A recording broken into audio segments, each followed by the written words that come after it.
Hello students, आज हम कक्षा 7 में पाठ 17 वीर कुंवर सिंह पढ़ेंगे। वीर कुंवर सिंह। बच्चों, आपने सुभद्रा कुमारी चौहान की कविता झांसी की रानी छठी कक्षा में पढ़ी होगी। इस कविता में ठाकुर कुंवर सिंह का नाम भी आया है। आपको कविता की पंक्तियां याद आ रही होगी, तो हम एक बार फिर से इन पंक्तियों को पढ़ेंगे। इस स्वतंत्रता महायज्ञ में कई वीरवर आए काम। नाना धुंधुपत तांतिया चतुर अजीमुल्ला सरनाम, अहमद शाह मौलवी ठाकुर कुंवर सिंह सैनिक अभिराम, भारत के इतिहास गगन में अमर रहेंगे जिनके नाम। तो यहाँ पर नाम आया ठाकुर कुंवर सिंह। यहाँ स्वतंत्रता संग्राम के उसी वीर कुंवर सिंह के बारे में जानकारी दी जा रही है। सन 1857 के व्यापक सशस्त्र विद्रोह ने भारत में ब्रिटिश शासन की जड़ों को हिला दिया। यहाँ पर 1857 की बात की जा रही है कि जो विद्रोह हुआ था उसमें भारत में ब्रिटिश शासन की जड़ों को हिला दिया। भारत में ब्रिटिश शासन ने जिस दमन नीति को आरंभ किया उसके विरुद्ध विद्रोह शुरू हो गया था।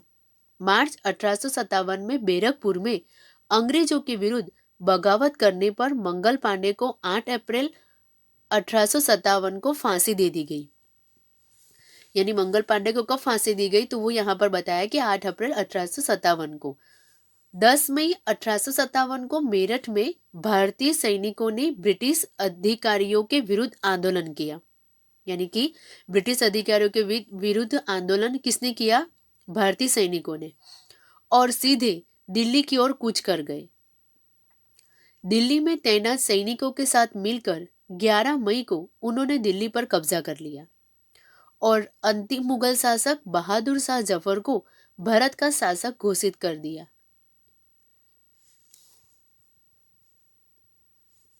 यानी दिल्ली में जो तैनात सैनिकों के साथ मिलकर 11 मई को उन्होंने दिल्ली पर कब्जा कर लिया और जो अंतिम मुगल शासक बहादुर शाह जफर को क्या किया? भारत का शासक घोषित कर दिया गया।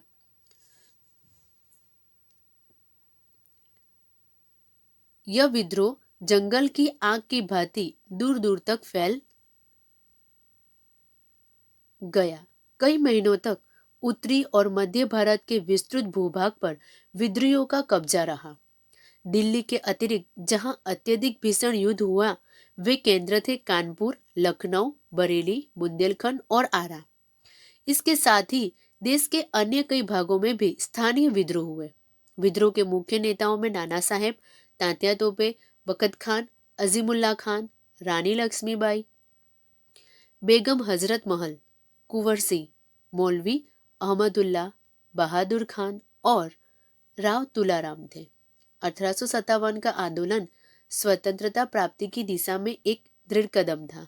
आगे चलकर जिस राष्ट्रीय एकता और आंदोलन की नींव पड़ी उसकी आधार भूमि को निर्मित करने का काम 1857 के आंदोलन ने किया। भारत में सांप्रदायिक सद्भाव को बढ़ाने की दिशा में भी इस आंदोलन का विशेष महत्व है। अब यहाँ पर कई महीनों तक उत्तरी और मध्य भारत के विस्तृत भूभाग पर विद्रोहियों का कब्जा रहा।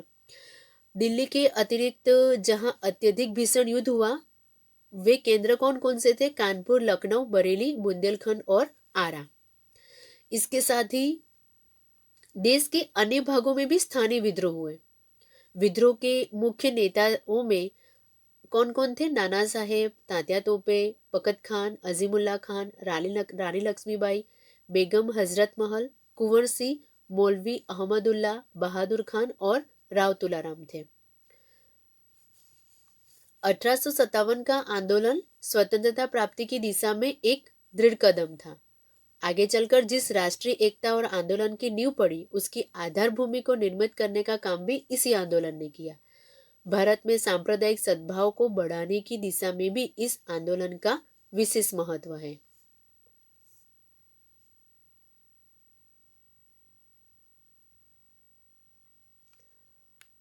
अठारह के आंदोलन में वीर कुंवर सिंह का नाम कई दृष्टियों से उल्लेखनीय है। कुंवर सिंह जैसे वयोवृद्ध व्यक्ति ने ब्रिटिश शासन के खिलाफ बहादुरी के साथ युद्ध किया। वीर कुंवर सिंह के बचपन के बारे में बहुत अधिक जानकारी नहीं मिलती। कहा जाता है कि कुंवर सिंह का जन्म बिहार में शाहबाद जिले के जगदीशपुर में सन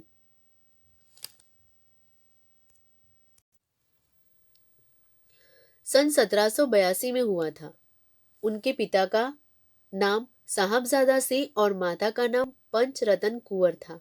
उनके पिता साहबजादा सिंह जगदीशपुर रियासत के जमींदार थे, परंतु उनको अपनी जमींदारी हासिल करने में बहुत संघर्ष करना पड़ा। पारिवारिक उलझनों के कारण कुंवर सिंह के पिता बचपन में उनकी ठीक से देखभाल नहीं कर सके। जगदीशपुर लौटने के बाद ही वे कुंवर सिंह की पढ़ाई लिखाई की ठीक से व्यवस्था कर पाए। यानी यहाँ पर वीर कुंवर सिंह के बारे में हम पढ़ रहे हैं तो वीर कुंवर सिंह के बचपन के बारे में बहुत अधिक जानकारी नहीं मिलती है, लेकिन कहा जाता है कि उनका जन्म बिहार में शाहबाद जिले के जगदीशपुर में हुआ था। उनके पिता का नाम साहबजादा सिंह और माता का नाम पंचरतन कुंवर था। उनके पिता साहबजादा सिंह जगदीशपुर रियासत के जमींदार थे, परंतु उनके पिता को अपनी जमींदारी हासिल करने में बहुत संघर्ष करना पड़ा और पारिवारिक उलझनों के कारण कुंवर सिंह के पिता बचपन में उनकी ठीक से देखभाल नहीं कर सके। लेकिन जगदीशपुर लौटने के बाद ही वे कुंवर सिंह की पढ़ाई लिखाई की ठीक से व्यवस्था कर पाए।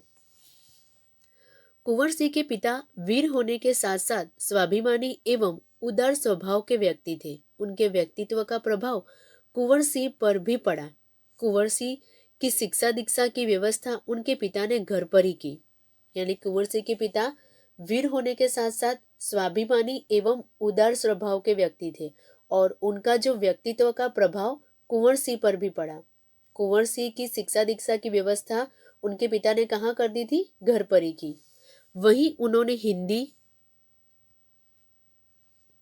संस्कृत और फारसी सीखी, परंतु पढ़ने लिखने से अधिक उनका मन घुड़सवारी, तलवारबाजी और कुश्ती लड़ने में लगता था।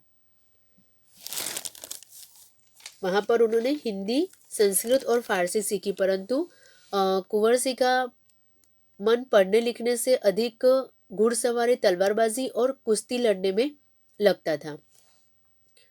बाबू कुंवर सिंह ने अपने पिता की मृत्यु के बाद सन 1827 में अपनी रियासत की जिम्मेदारी संभाली। उन दिनों ब्रिटिश हुकूमत का अत्याचार चरम सीमा पर था। इससे लोगों में ब्रिटिश हुकूमत के खिलाफ भयंकर असंतोष उत्पन्न हो रहा था। कृषि, उद्योग और व्यापार का तो बहुत ही बुरा हाल था। रजवाड़ों के राज दरबार भी समाप्त हो गए थे। भारतीयों को अपने ही देश में महत्वपूर्ण और ऊंची नौकरियों से वंचित कर दिया गया था। इससे ब्रिटिश सत्ता के विरुद्ध देशव्यापी संघर्ष की स्थिति बन गई थी। ऐसी स्थिति में कुंवर सिंह ने ब्रिटिश हुकूमत से लोहा लेने का संकल्प लिया। बाबू कुंवर सिंह ने अपने पिता की मृत्यु के बाद सन 1827 में अपनी रियासत की जिम्मेदारी उन्होंने संभाल ली। अब उन दिनों ब्रिटिश हुकूमत का जो अत्याचार चरम सीमा पर था, इससे लोगों में ब्रिटिश हुकूमत के खिलाफ भयंकर असंतोष उत्पन्न हो रहा था। कृषि, उद्योग और व्यापार का तो बहुत ही बुरा हाल था। रजवाड़ों के जो राज दरबार थे वो भी समाप्त हो गए थे। भारतीयों को अपने ही देश में महत्वपूर्ण और ऊंची नौकरियों से वंचित कर दिया गया था।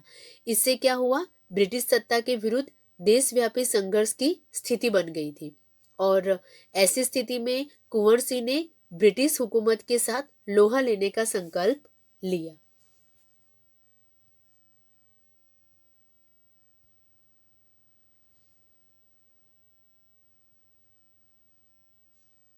जगदीशपुर के जंगलों में बसूरिया बाबा नाम के एक सिद्ध संत रहते थे। उन्होंने ही कुंवर सिंह में देशभक्ति एवं स्वाधीनता की भावना उत्पन्न की थी। उन्होंने बनारस, मथुरा, कानपुर, लखनऊ आदि स्थानों पर जाकर विद्रोह की सक्रिय योजनाएं बनाई।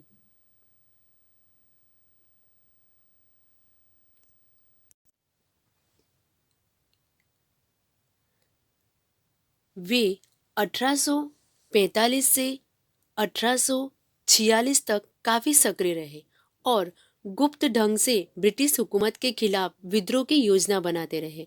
उन्होंने बिहार के प्रसिद्ध सोनपुर मेले को अपनी गुप्त बैठकों की योजना के लिए चुना। सोनपुर के मेले को एशिया का सबसे बड़ा पशु मेला माना जाता है। यह मेला कार्तिक पूर्णिमा के अवसर पर लगता है। यह हाथियों के क्रय विक्रय के लिए भी विख्यात है। इसी ऐतिहासिक मेले में उन दिनों स्वाधीनता के लिए लोग एकत्र होकर क्रांति के बारे में योजना बनाते थे। जगदीशपुर के जंगलों में बसुरिया बाबा नाम के एक सिद्ध संत रहते थे। उन्होंने ही कुंवर सिंह में देशभक्ति एवं यह स्वाधीनता की भावना उत्पन्न की थी। उन्होंने बनारस, मथुरा, कानपुर, लखनऊ आदि स्थानों पर जाकर विद्रोह की सक्रिय योजनाएं बनाई।